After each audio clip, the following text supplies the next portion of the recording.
Praise God. கர்த்தருக்கு ஸ்தோத்திரம். Today we are going to talk about seize the moment and live life to the fullest. இந்த நாளிலும் நாங்கள் பேசப் போவது இந்த தருணத்தை உபயோகப்படுத்திக் கொண்டு உங்கள் முழு வாழ்க்கையை வாழுங்கள் என்ற தலைப்பில் பேசப் போகிறோம். Every day we have opportunities. At that time we must grab that opportunity to fulfill our purpose of life. ஒவ்வொரு நாளிலும் நம்மளுக்கு பல சந்தர்ப்பங்கள் கிடைக்கிறது. அந்த ஒவ்வொரு சந்தர்ப்பத்தையும் நாம் பிடித்துக்கொண்டு வாழ்க்கையை வாழ கற்றுக்கொள்ள வேண்டும். Opportunities come to us only once. நம்மளுக்கு அங்கே சந்தர்ப்பமானது ஒரு முறை தான் வரும். If you don't grab that opportunity, the opportunity goes off. அதை நாங்கள் பிடித்துக்கொள்ள வென்றால் அது நம்மை விட்டு போய்விடும். Sometimes we are so busy wanting to know how to get that opportunity done that we miss the opportunity. ஒரு சில வேளைகளில் நாம் யோசிப்போம், அந்த தருணம் வரும்போது, அந்த சந்தர்ப்பம் வரும்போது அதை விட்டுவிட்டால் மறுபடியும் நாங்கள் கிடைக்குமா என்று யோசித்துக் கொண்டிருப்போம். If we ask anyone here, you will always say, I want to do my best for the whole day. நாம் இங்கு யாரையாவது கேட்டால் இந்த நாளில் முழுவதும் நாங்கள் எல்லாம் நல்லதையே செய்ய வேண்டும் என்று நினைப்போம். But somehow during the end of the day we do not finish the work which we want to accomplish. ஆனால் இந்த நாளின் கடைசியில் யோசித்து பார்த்தால் நாங்கள் நினைத்ததை செய்ய முடியாமல் போயிருக்கும். Nobody wants to live an average life. யாரும் அங்கு மிகுதியான ஒரு வாழ்க்கை வாழ விரும்புவதில்லை. We all of us want to have a prosperous life. எல்லாம் ஒரு செழிப்பான வாழ்வை தான் எதிர்பார்த்திருக்கிறோம். If you look at all the advertisements that come on the TV, இந்த டிவியில் வரும் எல்லா விளம்பரங்களை நாம் பார்க்கும் பொழுது, all that are displayed on the roads, அங்க ரோட்டிலே போடப்பட்டிருக்கிற விளம்பரங்களையும் பார்க்கும் பொழுது, it says you can have it all. அது எல்லாவற்றையும் நாம் பெற்றுக்கொள்ளலாம் என்று நினைக்கிறோம். Satisfy your thirst. நம் தாகத்தை தீர்த்து கொள்ளலாம் என்று நினைக்கிறோம். Life is a journey. ஆனால் வாழ்க்கை ஒரு பயணம் என்றுதான். Enjoy it. அதை நாங்கள் அனுபவிப்போம் என்று நினைக்கிறோம். And so on. அதே போல்தான் எல்லாம். So the apostle Paul, இங்கே பவுல் அப்போஸ்தலன் சொல்லுகிறார், he describes his own philosophy of life.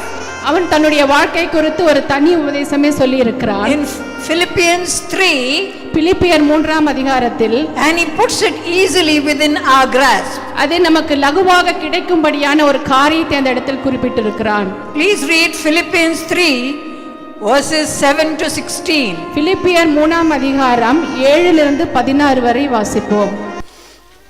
ஆகிலும் எனக்கு லாபமாய் இருந்தவைகள் எவைகளோ அவைகளை கிறிஸ்துவுக்காக நஷ்டம் என்று எண்ணினேன். அது மாத்திரமல்ல, என் கர்த்தராகிய கிறிஸ்து இயேசுவை அறிகிற அறிவின் மேன்மைக்காக எல்லாவற்றையும் நஷ்டம் என்று எண்ணிக்கொண்டிருக்கிறேன். நான் கிறிஸ்துவை ஆதாயப்படுத்திக் கொள்ளும் படிக்கும் நியாயப்பிரமாணத்தினால் வருகிற சுய நீதியை உடையவனாய் இராமல் கிறிஸ்துவை பற்றும் விசுவாசத்தினால் வருகிறதும் விசுவாச மூலமாய் தேவனால் உண்டாயிருக்கிறதுமான நீதியை உடையவனாய் இருந்து கிறிஸ்துவுக்குள் இருக்கிறவன் என்று காணப்படும்படிக்கு இப்படி நான் அவரையும் அவருடைய உயிர்த்தெழுதலின் வல்லமையையும் அவருடைய பாடுகளின் ஐக்கியத்தையும் அறிகிறதற்கும் அவருடைய மரணத்துக்கு ஒப்பான மரணத்துக்குள்ளாகி எப்படியாயினும் நான் மரித்தோரிலிருந்து உயிரோடு எழுந்திருப்பதற்கு தகுதியாகும் படிக்கும் அவருக்காக எல்லாவற்றையும் நஷ்டம் என்று விட்டேன், குப்பையுமாக எண்ணுகிறேன். நான் அடைந்தாயிற்று அல்லது முற்றும் தேறினவன் ஆனேன் என்று எண்ணாமல் கிறிஸ்து இயேசுவினால் நான் எதற்காக பிடிக்கப்பட்டோனோ அதை நான் பிடித்து கொள்ளும்படி ஆசையாய் தொடர்கிறேன். சகோதரரே, அதை பிடித்து கொண்டேன் என்று நான் எண்ணுகிறதில்லை. ஒன்று செய்கிறேன், பின்னானவைகளை மறந்து முன்னானவைகளை நாடி கிறிஸ்து இயேசுவுக்குள் தேவன் அழைத்த பரம அழைப்பின் பந்தய பொருளுக்காக இலக்கை நோக்கி தொடர்கிறேன். ஆகையால் நம்மில் தேறினவர்கள் யாவரும் இந்த சிந்தையாய் இருக்க கடவோம். எந்த காரியத்திலாவது நீங்கள் வேறே சிந்தையாய் இருந்தால் அதையும் தேவன் உங்களுக்கு வெளிப்படுத்துவார். ஆகிலும் நாம் எதுவரையில் தேறி இருக்கிறோமோ அது முதல் ஒரே ஒழுங்காய் நடந்து கொண்டு ஒரே சிந்தையாய் இருப்போமாக. If you follow his example here in this scripture, இங்கே பவுல் அப்போஸ்தலன் கொடுத்திருக்கிற உதாரணத்தை நாம் தொடர்ந்து பார்த்தால், you will learn how to make the most of every opportunity. இந்த இடத்திலே நாங்கள் ஒவ்வொரு உதாரணத்தையும் நாங்கள் பிடித்துக்கொண்டு and live your life to the fullest. நம்முடைய வாழ்க்கை முழுமைக்கு ஒப்பு கொடுப்போம். No matter how much hectic your life is. நம்முடைய வாழ்க்கையில் எத்தனை கஷ்டமாக இருந்தாலும் கூட Paul shows us 3 ways இந்த பவுல் அப்போஸ்தலன் ஒரு 3 விதமான வழிகளை காண்பிக்கிறான். in these verses to live a fulfilling life. இந்த வசனங்களில் கூடாக நம்முடைய வாழ்க்கையை முழு பெறுவதற்காக காண்பித்துக் கொடுக்கிறான். The first thing you need to do is find your purpose. முதலாவது நாம் தெரிந்து கொள்வது என்னவென்றால் நம்முடைய வாழ்வின் நோக்கம் என்ன என்று நாங்கள் தெரிந்து கொள்ள வேண்டும். If I were to ask you today what is your purpose in life, இப்பொழுது நான் உங்களை குறித்து கேட்டால் உங்களுடைய வாழ்வின் நோக்கம் என்ன என்று கேட்டால் I will get different answers. ஒவ்வொருவரும் ஒவ்வொரு விதமான பதில்களை சொல்வீர்கள். Some of you may say I want to be a good housewife. ஒரு சிலர் சொல்லுவாம் நான் நல்ல ஒரு குடும்ப ஸ்திரீயாக இருக்க விரும்புகிறேன் என்று. Some of you may say I want to excel in my office work. ஒரு சிலர் சொல்லுவார்கள் நான் ஆபீஸிலே மிகவும் தேர்ச்சி பெற்றவனாக இருக்க வேண்டும் என்று சொல்வார். Some may say I want to be a good husband or a good wife. ஒரு சிலர் நான் நல்ல கணவனாகவோ நல்ல மனைவியாகவோ இருக்க வேண்டும் என்று சொல்வீர்கள். But all these answers are secondary purpose. ஆனால் இந்த எல்லா வித பதில்களும் நம்முடைய வாழ்க்கைக்கு இரண்டாவது முறையாக இருக்கிறது. So what is your primary purpose in life? நமது முதலாவது முக்கியத்துவம் என்ன என்று பார்க்க வேண்டும். What is your reason for living? நாம் உயிரோடு இருக்கிறதற்கு காரணம் என்ன என்று பார்க்க வேண்டும். Remember, everything in creation has a purpose. இந்த உலகத்தில் படைக்கப்பட்டவைக்கு எல்லாவற்றுக்கும் ஒரு நோக்கம் உண்டு. Or a reason for existing. எல்லாம் இங்கே இந்த உலகத்தில் தரித்திருப்பதற்கு ஒரு நோக்கம் உண்டாயிருக்கிறது. If you want to be successful, you have to find out the purpose of your life. நாம் வெற்றிகரமான வாழ்க்கை வாழ வேண்டும் என்றால் நம்முடைய வாழ்க்கையின் நோக்கம் என்ன என்று முதலாவது பார்க்க வேண்டும். Take a simple example. ஒரு சிறந்த உதாரணத்தை பார்க்கலாம். This is a pen. இது ஒரு பேனா. What is the use of the pen? இது எதற்காக உபயோகப்படுத்துகிறோம்? To write. எழுதுவதற்காக உபயோகப்படுத்துகிறோம். But suppose this is an expensive pen. இது மிகவும் ஒரு அதிகமான பேனாக இருந்தால், but there is no ink in it. விலையேற பெற்ற பேனாவா இருந்தாலும் அதில் இங்க் இல்லாதிருந்தால், and I want to sign something, ஏதாவது நான் அங்கே சைனிட வேண்டும் என்று நினைத்திருந்தால், very urgently, அவசரமாக செய்ய வேண்டும் என்று, if there is no ink in this pen, this is useless. அதில் மை இல்லாவிட்டால் அது உபயோகம் அல்லாத பொருளாய் இருக்கிறது. So I will take a cheaper pen and get my work done. அதனால் நான் மிகவும் குறைந்த விலையான ஒரு பேனாவை எடுத்து நான் என்னுடைய வேலையை முடித்துக் கொள்வேன். You will bypass the expensive pen and go for the cheaper pen. இங்கு நாம் பார்க்கிறோம், விலையேற பெற்ற அந்த பேனாவை விட்டுவிட்டு மிகவும் குறைந்த விலையான பேனாவை எடுத்து நம்முடைய காரியங்களை நான் பயன்படுத்துகிறோம். Now just as the purpose of the pen is for writing, இங்கு பேனா எழுதுவதற்கு மாத்திரம்தான் முக்கியத்துவமா இருக்கிறது. you are created by God for a purpose. நாம் எல்லாரும் ஒரு தேவனுடைய நோக்கத்துக்காக இங்கே பிறப்பிக்கப்பட்டிருக்கிறோம். Your life will be meaningless if you do not know that purpose. நம்முடைய வாழ்க்கை அங்கு உபயோகம் இல்லாமல் போகும் இதை பற்றி நாம் தெரிந்து கொண்டாமல் இருந்தால். So we want to find out today what is our purpose for living. இந்த நாளில் நாங்கள் பார்க்கலாம், நாம் நம்முடைய வாழ்க்கையின் நோக்கம் என்ன என்பதை ஆராய்வோம். Paul gives you the answer in verse 10.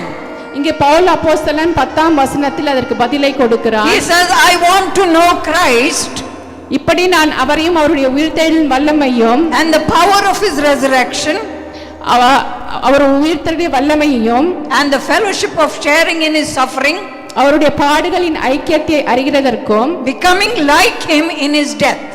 அவருடைய மரணத்திற்கு ஒப்பான மரணங்களாகி எப்படியானும் நாம் மரித்தோலிருந்து உயிர்த்தெழுதப்படுவதற்கு தகுதியாகும்படி. Simply saying that அவன் இங்கு மிகவும் காரியமாக சொல்லுகிறான், his life he wants to live to be like Jesus. அவன் இங்கு வாழ்கிற வாழ்க்கை கிறிஸ்துவை போல் ஒரு வாழ்க்கை வாழ வேண்டும் என்று சொல்லுகிறான். So if you are a believer today, that should be your primary purpose. நாம் எல்லாரும் விசுவாசிகளாய் இருந்தால் நம்முடைய முதன்மையான நோக்கம் அதுவாய் இருக்கும்.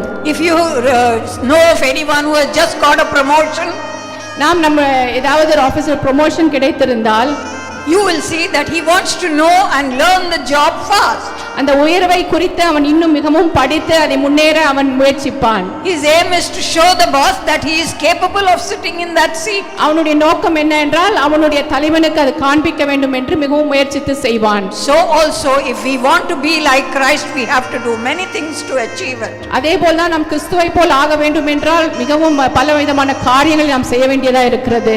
The second step is, இரண்டாவது படி என்ன என்றால், in order to gain that to seize that opportunity, அந்த ஒரு for us to seize that opportunity which comes our way. அந்த நம்முடைய வழியில் வருகிற அந்த ஆப்பர்ச்சுனிட்டி நம்ம எடுக்க வேண்டும் என்றால், He says every day of your life, நம்முடைய ஒவ்வொரு நாளின் ஜீவியத்திலும் forget the past. பின்னானவைகளை நாங்கள் மறந்து போக வேண்டும். Let's read verse 13. 13ஆம் வசனத்தை படிப்போம். I do not consider myself yet to have taken hold of it. சகோதரரே, அதை பிடித்துக் கொண்டேன் என்று நான் எண்ணுகிறதில்லை. But one thing I do, ஒன்று செய்கிறேன், forgetting what is behind பின்னானவைகளை மறந்து and straining to go ahead. முன்னானவைகளை நாடி போகிறேன். If you keep on thinking of the past, பின்னானவைகளையே நாங்கள் யோசித்துக் கொண்டிருந்தால் you cannot do anything. நாம் ஒன்றும் செய்ய முடியாது. There are two things in the past. பின்னானவைகளில் 2 காரியங்கள் இருக்கிறது. One is the bad things that you have done before. கெட்ட காரியங்களை நினைக்கிறோம். If you all know, Paul also had a bad past. நான் இங்க பார்க்கும்போது பவுல் அப்போஸ்தலனுக்கு கூட ஒரு பின்னான ஒரு கெட்ட காரியம் அவனுக்குள் இருந்தது. He had tortured and murdered innocent people. அவன் அங்கே இன்னோசென்ட் அங்கே ஜனங்களை அவன் துன்புறுத்தி இருந்தான். He caused a lot of damage to Christ's work. அங்கே கிறிஸ்துவை பற்றி அறிவிக்கிற ஜனங்களோடு அவன் மிகவும் போராடி கொண்டிருந்தான். But now that God called him, ஆனால் கர்த்தர் அவனை அழைத்தார். he had a choice. அவனுக்கு அங்கு ஒரு தேர்வு ஏற்பட்டது. He could think about his mistakes. அவன் தன்னுடைய பிழைகளை எண்ணி and ruin his life for good ministry. தன்னுடைய முன்னான காரியங்களுக்காக தன்னுடைய வாழ்க்கையை ஒப்புக் கொடுத்திருந்தான். Or he could forget the past and move on with his life. இல்லை என்றால் பின்னானவைகளை மறந்துவிட்டு சும்மா முன்னால் செல்வதற்கும் எத்தனை இருக்கலாம். So just like Paul, we have a choice also. Pavul அப்போஸ்தலனை போலதான் நம்முடைய வாழ்க்கையிலும் ஒரு தேர்வுகள் உண்டு. Maybe you have had a bad experience with people. நாம் நம்முடைய வாழ்க்கையில் மனிதர்களோடு ஒரு தீய பாடுகளுக்குள் கடந்து வந்திருப்போம். Or maybe you did something wrong in your past which you cannot forget. இல்லை என்றால் நம்முடைய பின்னான காரியங்களை ஒரு கெட்ட காரியங்களை செய்திருக்கலாம். Those memories keep coming into your mind. அந்த பாவமான காரியங்கள் நம்முடைய மனதில் வந்து கொண்டே இருக்கும். And so you cannot fulfill a good life today. ஆதலால் தான் இந்த நாளிலும் ஒரு நல்ல காரியங்களை நம்மால் செய்ய முடியாமல் போகிறது. We must forget the past. அதனால் தான் நாங்கள் பின்னான காரியங்களையும் பாவங்களையும் எல்லாம் மறந்து விட வேண்டும். Get a revelation of this today. இந்த நாளிலும் ஒரு வெளிப்படுதல் நம்முடைய வாழ்க்கைக்கு வர வேண்டும். Your past is over. அங்க பின்னானவைகள் எல்லாம் அங்க ஒளிந்து போய்விட்டது. அது போய்விட்டது. It can't hurt you anymore. அது உங்களுடைய வாழ்க்கையில் இன்னும் அது துன்புறுத்தாது. There's nothing you can do to change it. அதை நாம் எந்த விதத்திலும் மாற்றவும் முடியாது. So just forget it and move on. அதனால் அது எல்லாவற்றையும் மறந்து நாங்கள் முன்னோக்கி செல்ல வேண்டும். I'll give you one example. ஒரு உதாரணத்தை இங்க சொல்லுகிறேன். On a football field, அங்க இப்ப கால்பந்து மைதானத்தில் there are two teams. 2 அங்க டீம்கள் உள்ளன. Team A, Team B. Team A, team B என்று உள்ளது. Team B will go and put the goal in Team A's side. அங்க குழு A வந்து அங்க B சைடில் போய் பந்தை எறியும். And vice versa. அதே போல் தான் 2 பேரும் மாற்றி எறிவார்கள். But what if Team A person goes and puts the goal in the same side?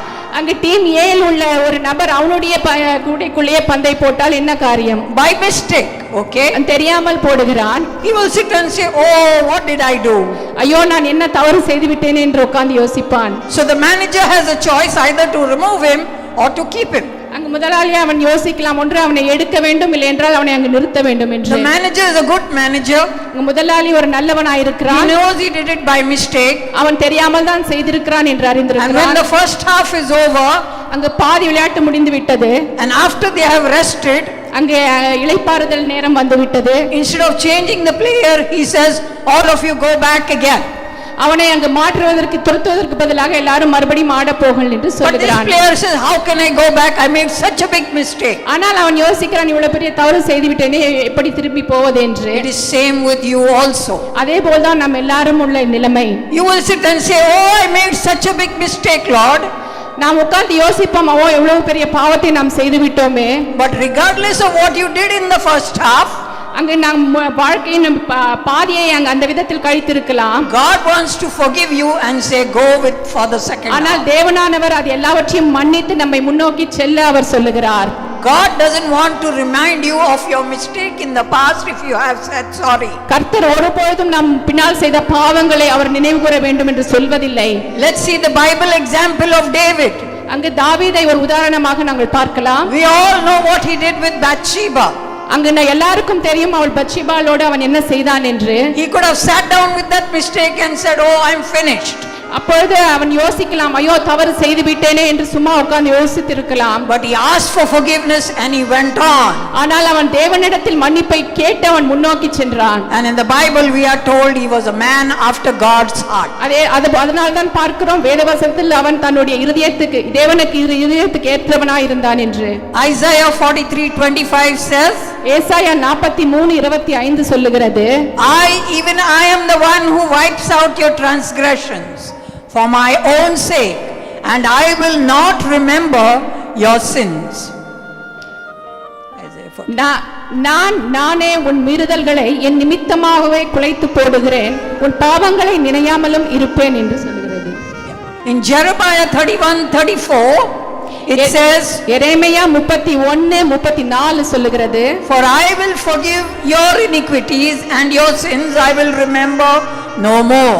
நான் அவர்கள் அக்கிரமத்தை மன்னித்து அவர்கள் பாவங்களை நினையாதிருப்பேன். Now in forgetting the past, அங்கு நாங்க பின்னானவைகளை மறந்து போகும் பொழுது we have to forget the bad things, அங்கு கெட்ட காரியங்களை நாங்கள் மறந்து விடுகிறோம். but sometimes we have to forget the good things also. ஆனால் சில நேரங்களில் நல்ல காரியங்களையும் கூட நாங்கள் மறந்து போக வேண்டி வரும். You may have done something great when you were in college or in school. நாங்கள் காலேஜிலோ அங்க பள்ளியிலோ படிக்கும் பொழுது ஒரு பெரிய காரியங்களை நாங்கள் செய்திருக்கிறோம். Achieved some high marks or had some good prizes in races. அங்க படிப்பிலோ விளையாட்டிலோ ஒரு முதன்மையான தேர்வை நாங்கள் கண்டிருக்கலாம். So don't spend the rest of your life thinking of those good old days. அதனால் நம்முடைய முழு வாழ்க்கையும் அதை குறித்தே யோசித்துக் கொண்டு இருக்க கூடாது. But move on. ஆனால் அதை நாங்கள் முன்னோக்கி செல்ல வேண்டும். Surprisingly, Christians and in the church, ஆனால் நாங்கள் இங்கு பார்க்கும் பொழுது இங்க கிறிஸ்தவர்கள் சபையில் we are tempted to say, நாங்கள் இங்கு சோதிக்கப்படுகிறோம். oh, that pastor was so good when in those good old days it was so nice.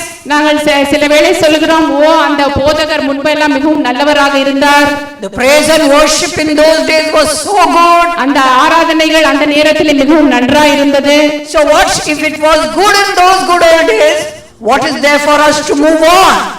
அங்க அந்த வேளையில் அது நல்லதா இருந்தால் என்ன, அதற்கும் நாம் இங்கு முன்னோக்கி செல்வதற்கும் என்ன தொடர்பு இருக்கிறது? If it was good in those good old days, now you have to make it better. அந்த காலையில் அது நல்லதா இருந்திருந்தால் இன்னும் நாங்கள் அதை நன்றாக செய்வதற்காக முன்னோக்கி செல்ல வேண்டும். So if you had a good past when you were young, அங்கே நல்ல காரியங்களை நாங்கள் பின்னால் செய்திருந்தாலும் கூட it does not mean that you have a bright future. ஆனால் நாங்கள் முன்னோக்கி செல்லும்போது ஒரு தெளிந்த பாதை இருக்கிறது என்று நாங்கள் எதிர்பார்க்க முடியாது. Let us look at verses 4 to 7. இங்கு வசனம் 4 இலிருந்து 7 பார்க்கலாம். Philippians 3:4 இலிருந்து 4 to 7. Though I myself have reason for such confidence, if anyone else thinks he has a reason to put confidence in the flesh, I have more. Circumcised on the 8th day of the people of Israel, of the tribe of Benjamin, a Hebrew of Hebrews, in regard to the law, a Pharisee, as for zeal persecuting the church, as for legalistic righteousness faultless, but whatever was to my profit, I now consider loss for the sake of Christ. மாம்சத்தின் மேல் நம்பிக்கை வைக்க வேண்டுமானால் நானும் வைக்கலாம். வேறொருவன் மாம்சத்தின் மேல் நம்பிக்கை இருக்க நினைத்தால் நான் அதிகமாய் அப்படி செய்யலாம். நான் 8ஆம் நாளில் விருத்த தேசம் அடைந்தவன், இஸ்ரவேல் வம்சத்தான், பெஞ்சமின் கோத்திரத்தான், எபிரேயில் பிறந்த எபிரேயன், நியாயப்பிரமாணத்தின்படி பரிசேயன், பக்தி வைராக்கியத்தின்படி சபையை துன்பப்படுத்தினவன், நியாயப்பிரமாணத்திற்குரிய நீதியின் குற்றம் சாட்டப்படாதவன். ஆகிலும் எனக்கு லாபமாயிருந்த அவைகளோ அவைகளை கிறிஸ்துவுக்காக நஷ்டம் என்று எண்ணினேன். Paul was saying, I will not live in the past. இங்க பவுல் அப்போஸ்தலன் சொல்லுகிறார், நாங்கள் பின்னான காரியங்களை குறித்து நான் His reason for living, he says, is to be like Jesus. ஆனால் அவன் அப்பொழுது வாழ்ந்திருப்பதோ கிறிஸ்துவுக்காக அவன் வாழ்ந்து கொண்டிருக்கிறான் என்று சொல்லுகிறான். And whatever happened yesterday, good or bad, அங்க பின்னான காரியங்கள் கெட்டதோ நல்லதோ, his old story, அது ஒரு பழைய கதையா இருக்கிறது. he wants to live for Jesus today. ஆனால் அவன் இயேசுவுக்காக வாழ வேண்டும் என்று இந்த நாளில் நினைக்கிறான்.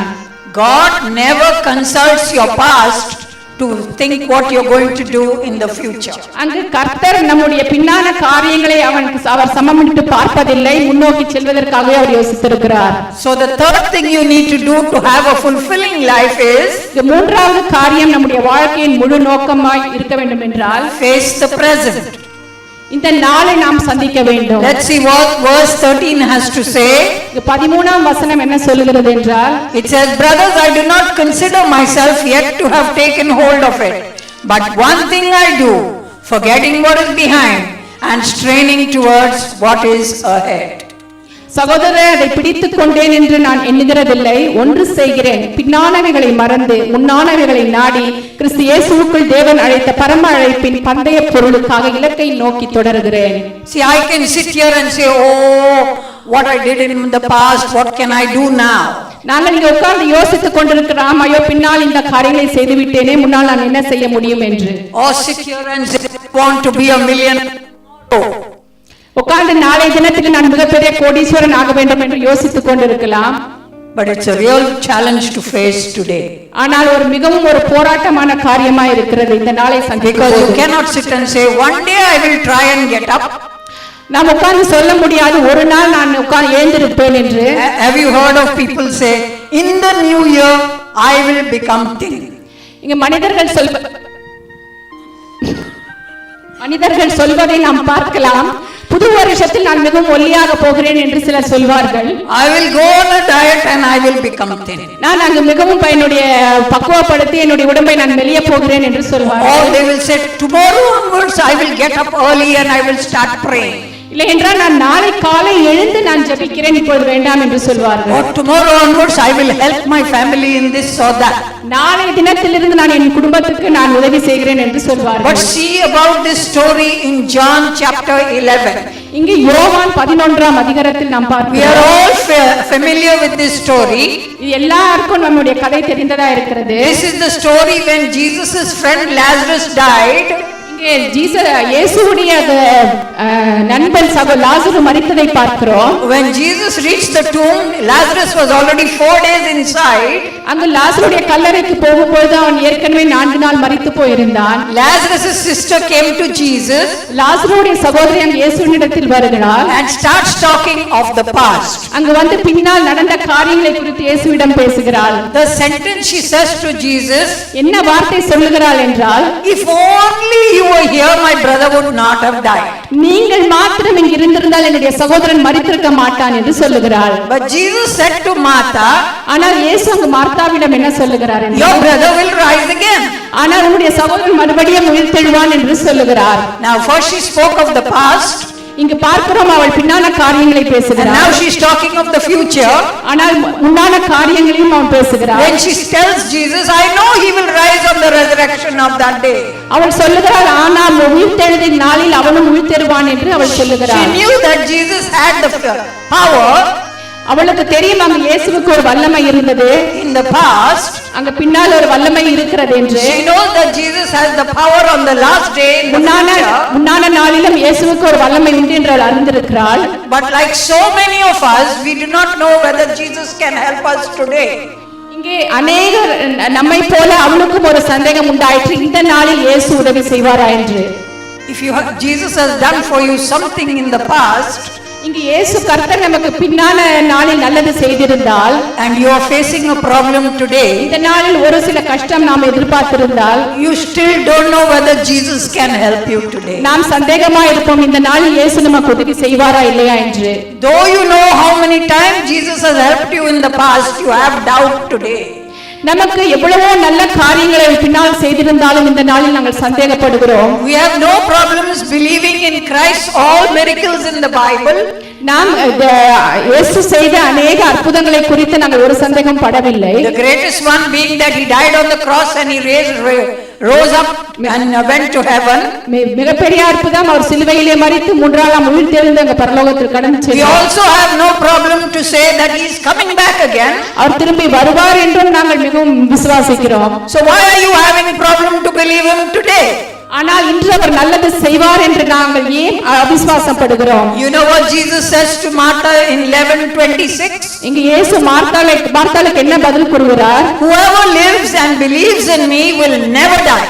இங்கே யார் உயிரோடு இருந்து என்னை நம்புவாரானால் அவர் ஒரு நாளும் மரிப்பதில்லை என்று இயேசு சொல்லுகிறார். And he asks her, do you believe this? அப்பொழுது அவர் மார்த்தாவை கேட்கிறார், இதை நீ நம்புகிறாயா என்று. And Martha says, yes Lord, I believe that you are Christ, the Son of God. அப்பொழுது மார்த்தாள் சொல்கிறார், ஆனால் நம்புகிறேன் நீர்தான் தேவனுடைய குமாரன் என்று நான் விசுவாசிக்கிறேன் என்கிறாள். As soon as she made that confession, அவள் அதை ஒப்புக்கொடுக்கும் பொழுது she was saying not about yesterday. அவள் நேற்றைய தினத்தை குறித்து She பேசவில்லை. was not talking about tomorrow. நாளைய தினத்தை குறித்து பேசவில்லை. But she believed that Jesus can do it today. ஆனால் அவள் நம்பினாள் இந்த நாளிலும் அவர் அற்புதம் செய்வார் என்று. You also, if you are going through anything, you have to say Jesus can do it today. நாமும் அதே போல் பாதையில் கடந்து சென்றால் இந்த நாளிலும் கர்த்தர் செய்வார் என்று நாங்கள் விசுவாசிக்க வேண்டும். You should say Jesus can heal the calm storm which is coming. He can calm it today. அந்த புயலானதை இயேசுவால் அடக்க முடியும் என்றால் இந்த நாளில் நம்முடைய காரியங்களையும் அவர் அடக்க முடியாதா இருக்கிறார். Jesus can heal the blind today. அங்கு குருடனை கூட இந்த நாளிலும் பார்வையடைய செய்ய முடியும் இயேசுவுக்கு. If you are stuck in the middle of the sea, he can take you to dry land today. நடுக்கடலில் நாங்கள் தத்தளித்துக் கொண்டிருந்தாலும் கரைக்கு சேர்க்க அவரால் முடியும். Facing the present means இந்த நாளை நாம் சந்திப்பது என்றால் you put your faith in Jesus, நாம் நம்முடைய விசுவாசத்தை இயேசுவுக்கு மேல் இருக்க trust வேண்டும், in him அவரை நம்ப வேண்டும். with every part of your life, நம்முடைய ஒவ்வொரு வாழ்க்கையில் ஒவ்வொரு நிமிஷமும் அவரை நம்ப வேண்டும். whether it is past, அது பின்னான காரியங்களா இருக்கலாம், whether it is future, இல்ல முன்னான காரியங்களாகவும் இருக்கலாம், or whether it is today. இந்த நாளின் காரியங்களாயும் இருக்கலாம். Facing the present means இந்த நாளை நாம் சந்திப்பது என்றால் we choose to live one day at a time for Jesus. இந்த நாளை நாம் இயேசுவுக்காக வாழ்கிறோம் என்று நாம் நம்ப வேண்டும். We don't live in the past. நாம் பின்னான நாட்கள் நாங்கள் வாழ்வதில்லை. We don't live in the future. நாங்கள் வரப்போற நாட்களுக்காக இந்த நாளில் வாழ்வதில்லை. But we live for now. ஆனால் இந்த நாளுக்காக நாங்கள் வாழ்கிறோம். See, God doesn't want you to waste your life. அதனால் நம்முடைய வாழ்க்கையை நாங்கள் புறக்கணிக்க இயேசுவுக்கு விருப்பமில்லை. He wants you to seize every opportunity that comes daily நம் ஒவ்வொரு நாளில் வரும் சந்தர்ப்பங்களை அவர் பார்க்கிறார் and live for a purpose. அது ஒரு நோக்கத்தோடு தான் அவர் செய்கிறார். அது That purpose is to know Christ and be like him. அந்த நோக்கம் என்ன என்றால் நாம் தேவனை தெரிந்து கொள்வதும் அவருக்காக வாழ்வது மாத்திரமே. So if I ask you today, what is your reason for living? Your answer should be Jesus Christ. இந்த நாளிலும் நாம் உன்னை நோக்கி கேட்டால் இந்த நாள் ஏன் வாழ்கிறாய் என்று நான் கர்த்தருக்காக நான் ஜீவிக்கிறேன் இந்த நாளில் என்று சொல்ல வேண்டும். So I want to end by saying, நான் முடிக்க விரும்புகிறேன். it's not going to happen yesterday. இது பின்னான நாளில் நடந்தது அல்ல. Forget the past. அதை மறந்து விடுவோம். Don't put off anything till tomorrow.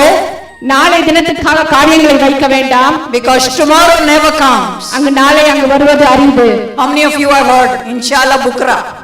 எத்தனை பேர் கேள்விப்பட்டிருக்கிறீர்கள் நாளைக்கு பார்க்கலாம் என்று? But the answer never comes. ஆனால் அது எப்பொழுதும் அந்த Why? Because tomorrow never comes. ஏனால் நாளை என்பது இல்லை. If I tell you today tomorrow, நான் இந்த நாளிலும் நாளை என்று சொன்னால் without giving you a date, நான் ஒரு தேதியை சொல்லாது when tomorrow comes I can say tomorrow. அப்போது ஒவ்வொரு நாளும் நாம் அடுத்த நாள் என்று சொல்லிக் கொண்டு போகலாம்.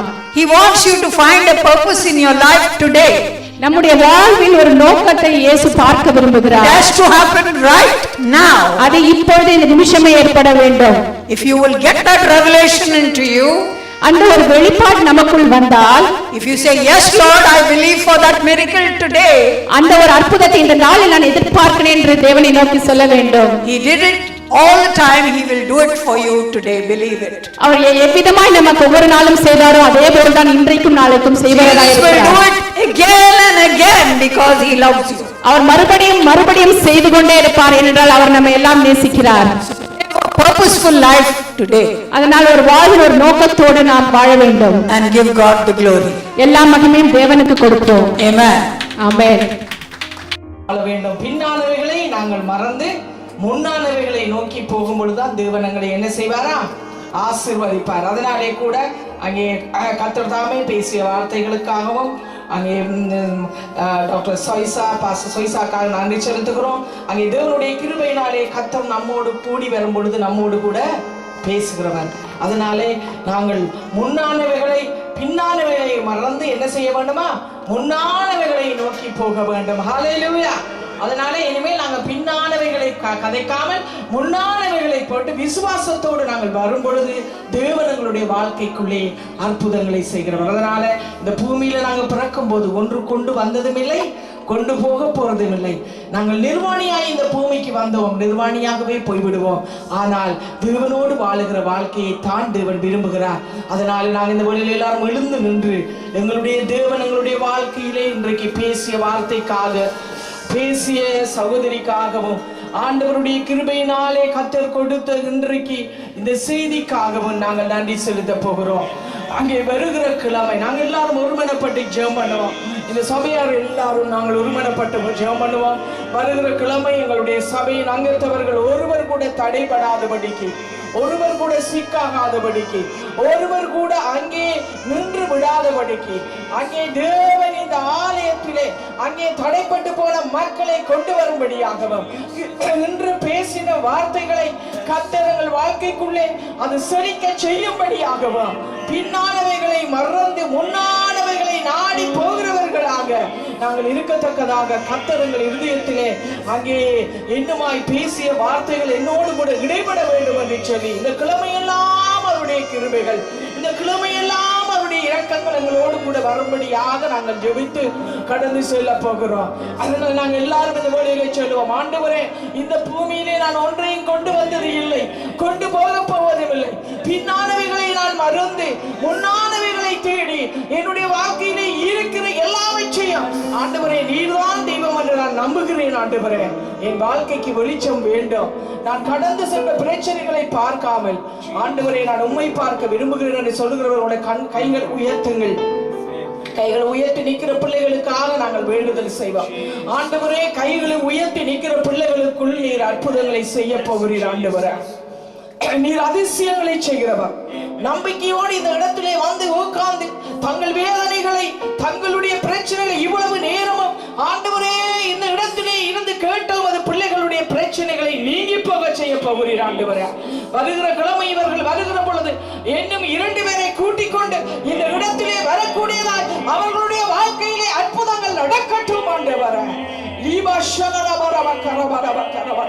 இங்கிருந்து பிள்ளைகள் புறப்படுகிற பொழுது ஒரு சந்தோஷத்தை நீர் கொடுக்க போகிறீர். ஆண்டவரே, கரங்களை உயர்த்தி நிற்கிற பிள்ளைகள் மேல் உங்களுடைய வல்லமை இறங்கட்டும். ஆண்டவரே, கரங்களை உயர்த்தி நிற்கிற ஆண்டவரை புதிதாக வந்த பிள்ளைகள் மேல் உடைய வல்லமை இறங்கட்டும். ஆண்டவரே, பிள்ளைகள் தேடி வந்த காரியங்களை, கேட்டு வந்த காரியங்களை ஆண்டவரே நீர் வாய்க்க செய்யும்படியாக நான் ஜெபிக்கிறேன்.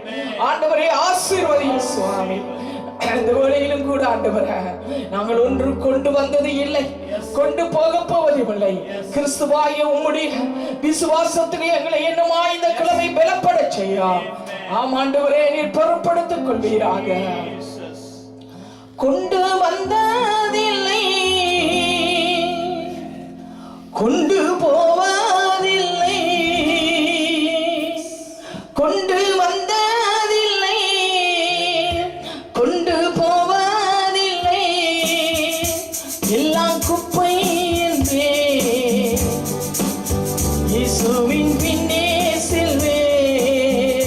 பூமிக்குரியவை அல்ல, பூமிக்குரியவை அல்ல, மேலானவைகளையே நாடிடுவேனே நான்.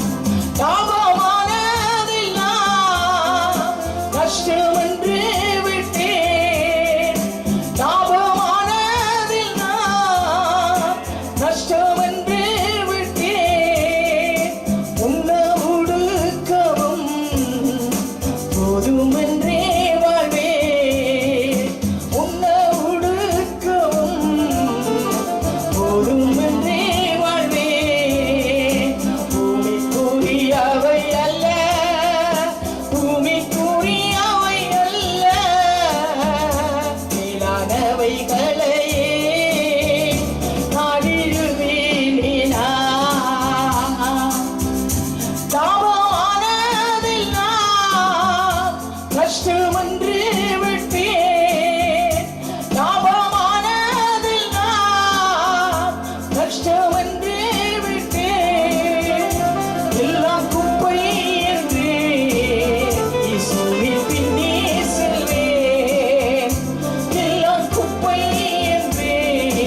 ஜெபத்துக்காக கடந்து செல்வோம்.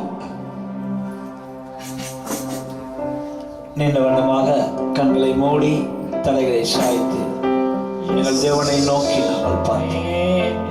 எங்களை அளவில்லாமல் நேசிக்கும் எங்கள் அன்பு தகப்பனே, இந்த அருமையான வேலைக்காக மக்கள் நாங்கள் நன்றி என்று சொல்கிறோம் ராஜா. உம்மை நாங்கள் சொந்தரிக்கிறோம், நாங்கள் துதிக்கிறோம் ராஜா. வந்த ஒவ்வொருத்தரையும் ஆண்டவரே நீர் ஆசீர்வதிக்கும்படியாக நாங்கள் ஜெபிக்கிறோம் ஆண்டவரே. தவடைய வருட போக்களும் வரத்திலும் பிரயாணங்களிலும் ஆண்டவரே, ஒவ்வொரு காரியங்களிலும் ஆண்டவரே தவடைய நீர் கூட இருக்கும்படியாக நாங்கள் ஜெபிக்கிறோம் ஆண்டவரே.